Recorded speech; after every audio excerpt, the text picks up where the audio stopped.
place un groupe de travail qui a sorti des propositions. Nous voulons mettre en place un organe que nous avons appelé un conseil de contrôle et d'arbitrage. Nous mettons également en place une direction exécutive qui est un organe technique qui se chargera de la gestion administrative et qui mettra également en place des projets de développement. Par rapport à cette crise, nous avons pris langue avec l'Union africaine du transport et de la logistique, nos collègues à l'international, afin qu'ils jouent le rôle de médiation. Ce rôle a été joué et un document a été sorti où ils ont demandé à chaque État, à chacun des syndicalistes des deux pays, d'aller à l'apaisement. Nous avons respecté cet apaisement parce que notre président de la République a donné l'exemple, il nous a montré qu'il faut rester discipliné. Mais nos collègues syndicalistes du Niger, malheureusement, ne sont pas allés dans la même direction que nous. Quand on ouvre la frontière, c'est Banasamia, il faut qu'il y ait du fret. Nous avons pris langue avec la National Association of Road Transport Owners, NARTO. C'est la principale fêtière des transporteurs routiers de marchandises du Nigeria, avec qui nous avons déjà échangé et qui nous ont convaincus du fait que ceux qui ont réellement la marchandise, les vrais bailleurs de fret sont à Abuja.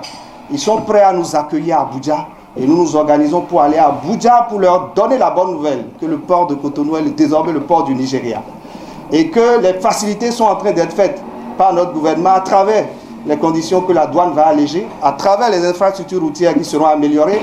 Et notre pays est champion dans la lutte contre les tracasseries routières, contre les rançonnements. Nous soutenons les actions du gouvernement pour avoir facilité beaucoup. Dans ce sens où le transport nourrissait son homme et depuis l'arrivée de cette crise, nous avons de sérieux problèmes. Nous sommes aujourd'hui ici en train de faire cette déclaration. C'est pour dire que nous sommes prêts à ventiler la bonne nouvelle sur cette crise, soutenant les actions du gouvernement. Nous sommes aujourd'hui ici. Après avoir analysé tout ce qui s'est passé, nous voyons que notre gouvernement est dans le bon chemin. Et ce bon chemin, nous l'encourageons à ouvrir encore les autres pistes, puisque le grand voisin qui est à notre côté, nous avons beaucoup d'opportunités avec ce grand voisin.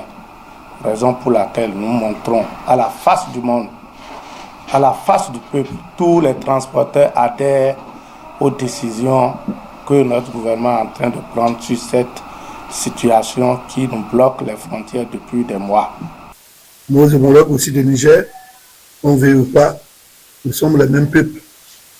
Nous les exhortons, chaque chose qui a un début a un fin.